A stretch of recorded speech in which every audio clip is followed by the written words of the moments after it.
Welcome. What is up, Mixer? Welcome to This Week in the Mixer, episode 15, week 14, round 1, playoff edition. Doing it live again. No notes, just scores. So bear with me. We're just gonna roll with it. Let's get right into what happened in round 1 of the playoffs. First matchup, we had Jeff taking on Mason. I thought this one was going to be a little closer than it ended up being. Jeff had Mahomes go for 24 points. Apparently, you don't get extra points for no-look passes, so sorry, Jeff. But 24, pretty solid day for Mahomes. Maybe on the little bit lower side of what he's been putting up. He seems like he goes over 30 on most weeks, so Jeff could have used a little more from him. Christian McCaffrey got 27 points, so 2 solid days out of Jeff's 2 biggest producers for the season. Chubb got 17, pretty nice for I'm not sure if he was a waiver wire pickup, but he definitely wasn't a player that Jeff intended on starting at the beginning of the year, so gotta like that. Baker got 15, so you'll take that. It's not ideal out of your QB2, but 15 isn't terrible. As someone who's ran Matthew Stafford as their QB1 for most of the year, I would take Mayfield's 15 pretty much any week. But the rest of Jeff's team they didn't show up. Galladay got 2 thanks to Stafford, who is just complete garbage now. Cortland Sutton got 3 points. I think he got dinged up. Had to go out of the game at one point, but only finishing with 3, so you would have hope for a little bit more. Godwin wound up for 2, even though he had a tasty matchup against the Saints. Njoku got 6 in his tight end slot, and the Steelers only managed 6 against Oakland. You would have thought that defense would have managed more than that. So all in all, really off day for Jeff. Only 102 points when he needed a high score this week to take down Mason. Mason, on the other hand, had a decent week. Trubisky in that, just a freaking barn burner, 15-6, Bears versus Rams. Trubisky lit it up with 5 points of his own. Saquon, he got 30. Keeps doing what he's doing. Projecting him as probably a top 30 pick next year, if not the one. It's going to be interesting to see how next year goes. It's probably going to be between Gurley, Saquon, and maybe Lev, depending on where he lands. I don't think David Johnson's going to go that high because Danny made that mistake this year, and the Cardinals are trash, and you need a decent offense in order to score points. But I'm trying to think who else would be up there. Probably not Kareem Hunt because he's going to be off. He's not going to be on the team. James Conner maybe. But yeah, Saquon, easily top 3 pick. Maybe Melvin Gordon. Definitely top 5. But Saquon's gonna be right up there with the big boys. He's gonna be in the debate for the number 1 pick overall for sure. 30 for him this week. Jalen Samuels did a nice job filling in for James Conner. I'm not sure how he wound up with 15 points. I'm assuming those are mostly PPR points. I don't think he put up that much on the ground. I could be wrong. But anyway, Mason will take that in a spot start. Julio got 31. He got another touchdown. Keeps doing what he's doing. I kind of wish I had Julio instead of Antonio Brown this year. We'll get into that later. Stephon Diggs got 11. Jarvis had a good week, 23 points. Got a long touchdown run. and got another touchdown reception. So He started off the year really good and then had a really bad middle of the season where I think he was averaging less than 30 yards per game. People were worried that Baker wasn't syncing up with him or that there was something going on. The two just didn't have that connection. There was no simpatico between the two, but looks like it's kicking in at the end of the year, so maybe it's just taking a little while for a rookie quarterback to get used to using the number one wide receiver on the Browns team, utilizing the skills that Landry brings to the table. Jordan Reed, I noticed he has a doubtful tag here on the printout. He ended up with the freaking goose egg, so he didn't get the out tag, so this is probably, maybe he got injured during the game. This is probably statuses as of right now, I would assume, and not retro to when the game started. So, but anyway, 0 points out of Jordan Reed for Mason. Maybe start combing the wire, man. You're not gonna be able to run him out there this week. Drew Brees, 16 points against Tampa Bay. Would hope for more out of your QB1s, one of your 3 QB1s.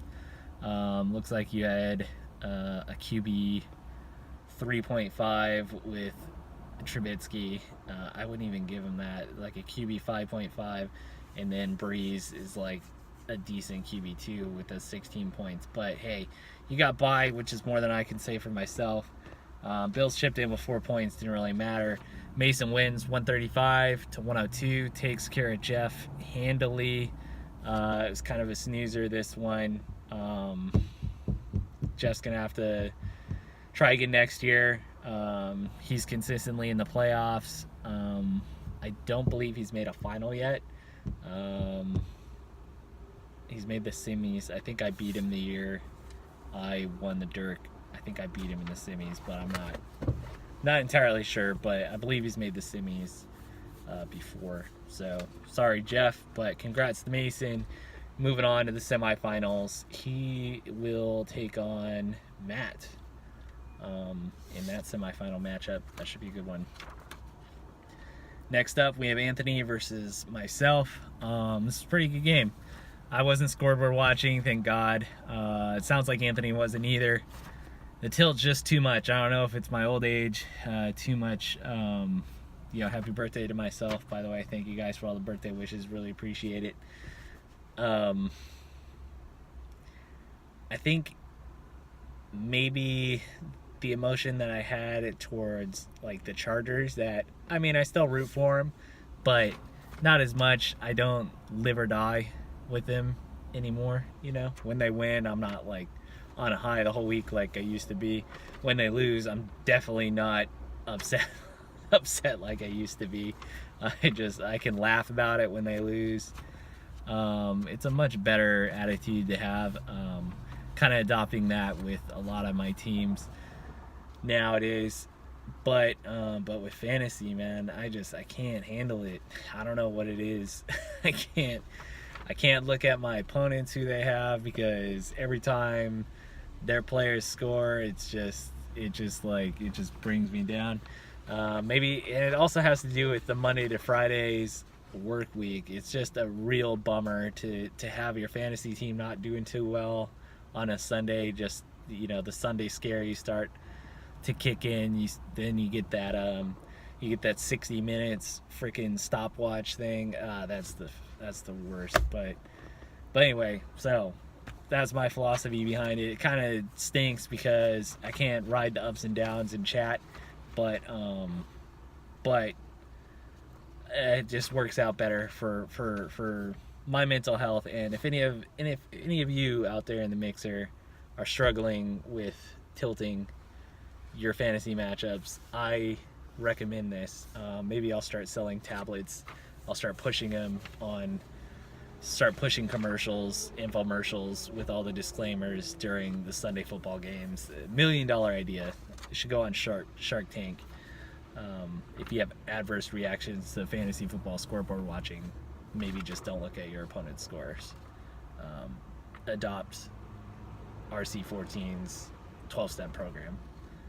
Anyway, enough about that little tangent.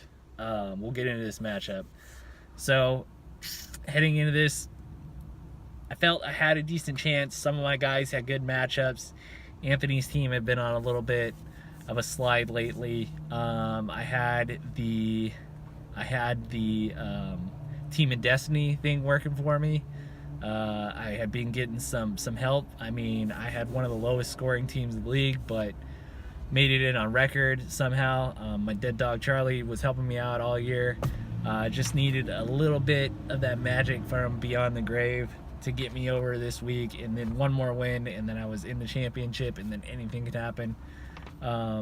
Sadly, it didn't work out that way, but we'll go over what happened. Lamar Jackson got me 20 points. Had a pretty good day. I think he ran for a touchdown, threw for a touchdown. It's kind of what I was hoping to get out of him. Joe Mixon looked really, he was probably the best player besides maybe Keenan Allen in the Chargers Bengals game. He was carrying the Bengals down the field. They couldn't really do anything through the air, unfortunately, as Tyler Boyd's scoreline would show. But yeah, I was happy with his 25 points. He got a late touchdown, which I was hoping for against the Chargers. The Bengals had kind of a chance to steal it late. They needed a touchdown, a 2-point conversion, and a field goal, and they could have tied it or won. So I was talking with Belinda. We were watching the game together. I was like, all right, Mixon's gonna get a touchdown here, but they're gonna miss the 2-point conversion, and the Chargers are gonna win. So my player's gonna get points, but the Chargers are gonna win. It's all gonna be good. That's what happened. So I thought things were going my way, not having checked the scores. Kenyon Drake, he got that ridiculous, almost Cal versus Stanford-esque bandits on the field play at the expense of Rob Gronkowski diving.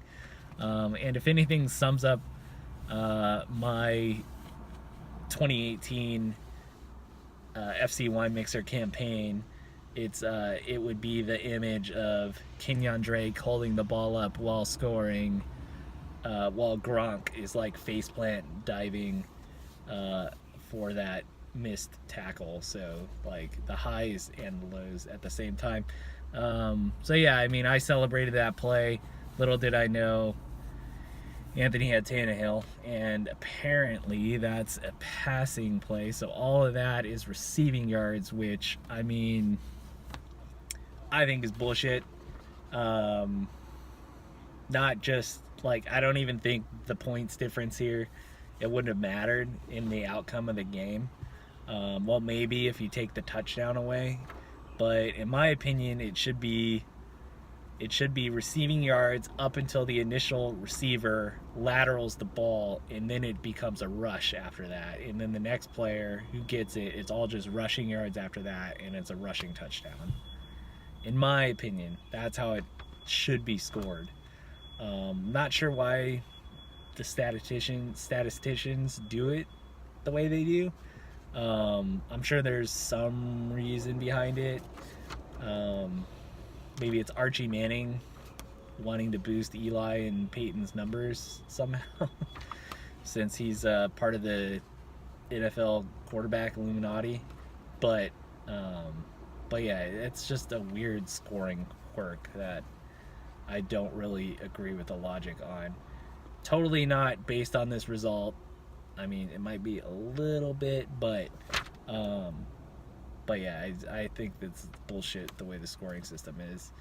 So anyway, Kenyon Drake got those 14 points. Julian Edelman, great day. I think he had 8 for 90 and 2 touchdowns. 23 points. Tyler Boyd only managed 8 points.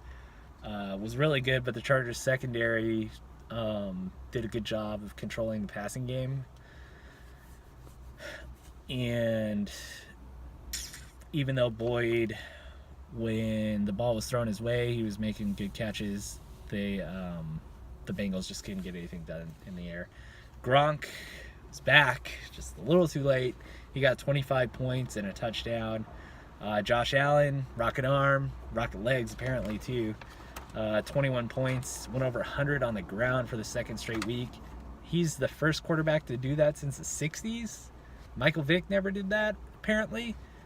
Rushed for over 100 yards in back-to-back weeks. So yeah, kudos to the kid. DraftJoshAllen.com. And then, yeah, I mean, other than that, the biggest thing that stands out, Antonio Brown only managed 8 points. Antonio Brown. Sad, man. Real sad. We can pencil him in for like 20 points a week, pretty much guaranteed, but not against Oakland, apparently.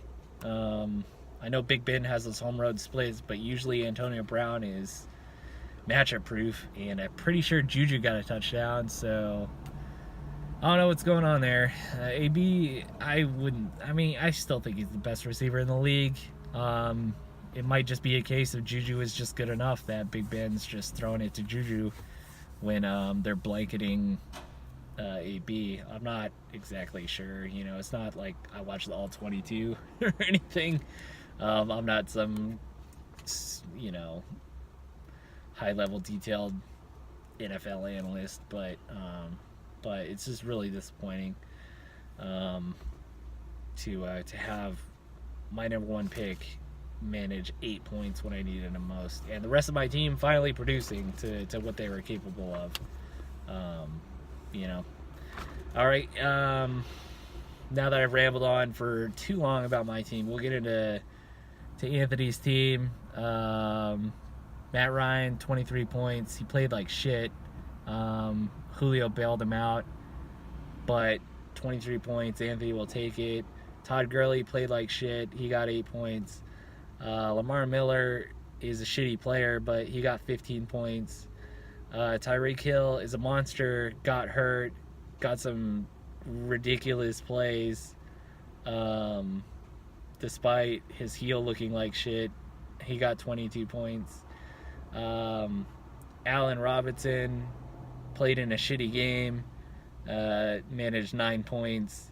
Larry Fitzgerald was shit when he was on my team, and I dropped him, so he got 10 points for Anthony. George Kittle plays for the shitty 49ers and played against the shitty Denver Broncos and shittily went ape shit and almost set the tight end record. I think he went over 200 yards receiving. I think he had multiple touchdowns, but 36 points basically put the nails in my coffin. Ryan Tannehill is absolute trash. Got 26 points, 3 touchdowns. And the shitty Titans D got 10 points. All in all, it's a shit result. Anthony wins 159 to 149. This is life moving forward. I'm out of the playoffs. Anthony moves on. Congrats, Anthony. You deserved it. You were the better team on our matchup this week. So, congrats. The streak is over. Don't hurt yourself on your victory laps. And I wish you sincerely the best of luck against Sean this week. We'll do a quick preview of these matchups, and then we'll wrap it. So your final matchups are Anthony versus Sean. So it's the 1 versus the 6 seed. And then we got Matt versus Mason, which amounts to the 2 versus the 3 seed. Some quick predictions. Sean right now is a 16-point favorite. Sean's team's been on a little bit of a slide. I'm not sure how the matchups bear out for each player. I'm not sure the Rams play. It's going to be tough. I think each one of them has pieces of the Rams offense, and I think either way, we'll just. I think it's going to be close between Anthony and Sean.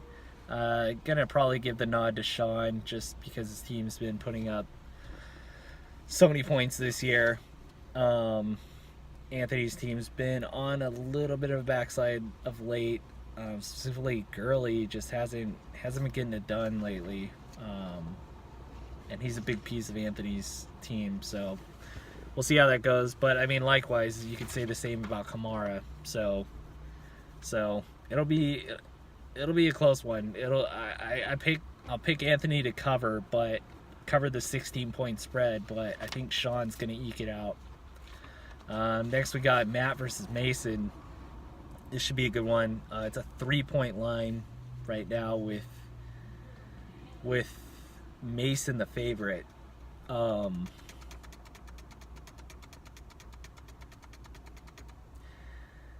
Mason makes some questionable start-sit calls. His process needs some honing. He's a younger player. I think he plays with his emotion a little too much. Sorry, Mason.